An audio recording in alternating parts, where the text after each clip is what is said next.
आज online class सब तृतीय श्रेणी भाई भाई मान स्वागत और अभिनंदन।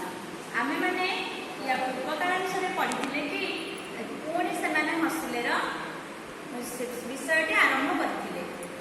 सेमती सोमा और हासिना मन में कहीं हस नाला कृपा सिंधु आम किपर कजिया लगी आम से विषय जानी तार कारण सोमा और हासिना मुहर आगपरी किपरि हस नाला से विषय आज पढ़ा। दिनकर कथा खेल छुट्टी विद्यालय पछपाख नईकूल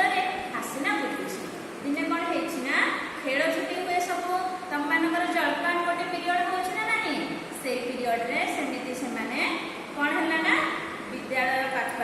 पछपाख नईकूल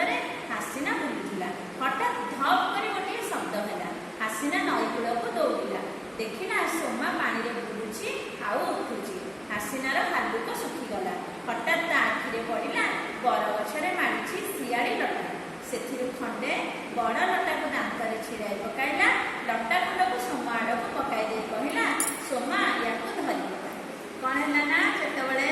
विद्यालय खेल छुट्टी समय हासिना बुलूला से देखला कि गोटे पानी रे सोमा कौन होना पानी रे बुलुची आ उठुची तापर हासिनार हालुक सुखीगला हालुक माने कौन से भय पाईगला कौन कर कि भाभी पारा ना हठात गोटे तार बरगछ सब था बरगछर ओहल थाए से ओहल गोटे छिड़े आणिकी से कौन कला ना से दांतर छिड़ाई लटा खंड को सोमा आड़ को पकाईदेला सोमा आपको धरी पका सोमा कहला आपको धरी पका सोमा लटाटी को जोर कर धरला हासिना लटाटी को कूल आड़ को टाणिला मझे मझे दौड़ी आस कही हासिना पाटी कर सोमा लटाटी जो धरला प्राण प्रणय मान निजर जोर दे कौन कला ना सोमा कूल आड़ को टाणिला हासिनार पाटी शुणी केते जन पिला गुरुजी से दौड़ी आसे कहीं हासिना पाटी कर शुणी पिला गुरुजी से नई पाखक दौड़ी आसे हासिना लटाटी को टाणिला बेले धई सई होता है तथापि से प्राण प्राणे लटा को टाणी थाए से छोट पिला से छोट पिला दी जन जाक से जो टाणुची धई सई हो जाए तथापि ता सांग को बंचेगा से प्राणे प्राणे से लटाटी को टाणुची तासह गुरुजी और पिला माने लगिगले सोमा को कूल को आनिले सेतबेलू सोमा पानी पी जाए से कौन कले ना सब गुरुजी और पिला माने सांगे मिसिकी से कौन लटाटी को सोमा को टाणी आनिले देख पिला माने केमिति सोमा टाणुची एठे देखि पारछ ना लटा को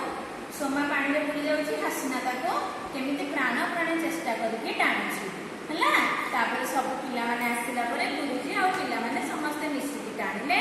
तापर सोमा को बंचाई देले समस्त मिसिकी गुरु खबर पाई कृपा सिंधु करीम सेठाକୁ आसिले गुरुजी कहले कृपा सिंधु तमे सोमा को हासिना संगे मिसिबा को मना करथिल आज से हासिना तम झियो को बंचेला से कहले कृपा सिंधु तमे सिना मना करथिल दुई जण कजिया हेगिरे सोमा को हासिना को मिसिबा को किंतु आज देख सेई हासिना तम झियो को बंचेइछि कृपा सिंधुर मुंड लाजरे नईगला कहा मुंड कृपा सिंधुर मुंड लाजरे नईगला माने से तळु को मुह पोती छिड़ा हैला आ अपमान बोध कला तापरे कृपा सिंधु करीम को कहला भाई मते क्षमा कर हासिना नथिले मु आज सोमा को पाई न से करीम को कहला भाई मते तमे क्षमा कर दियो मु आज जदि हासिना न थांता मु मध्य सोमा को पाई न थांती करीम और कृपा सिंधु कोलाकुली हेले सोमा और हासिना मुहरे फुटी उठिला हसी कोलाकुली माने कौन कुंधा कुंठी तापर कृपा सिंधु आ करीम दी जण जाक कुंधा कुंठी हेले तापर सोमा हासिना कौन खुशी हो गले ताको मुहरे हस फुटी उठिला जेमति दी परिवार मध्यरे कजिया लागिकरी दी जण जाक अलगा हो जाइथिले सेमिति पुणी आज दी जण जाक मिसिले आउ सांग हेले ताले तुमर जे भल सांग जदि तुम संगे जेतेबेले कथा हो नथिबो तापर कथा हबो तमको खुशी लागे ना नाही सेमिति सोमा हासिना जेतेबेले दी जण जाक मिसिले ताको मुहरे हस फुटिला पुणी से माने हसी उठिले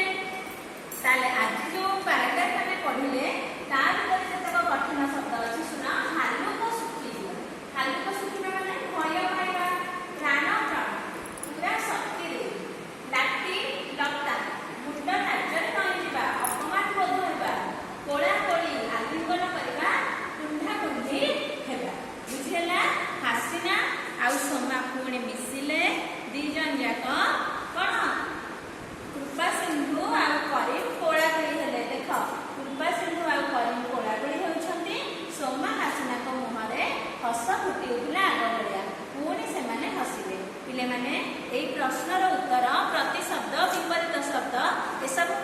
କାର୍ଯ୍ୟ ପଦ୍ୟ ଦେବି, ତୁମେ ମାନେ ତାକୁ ସାହିତ୍ୟ ଖାତାରେ ଲେଖିବ। ବୁଝିହେଲା?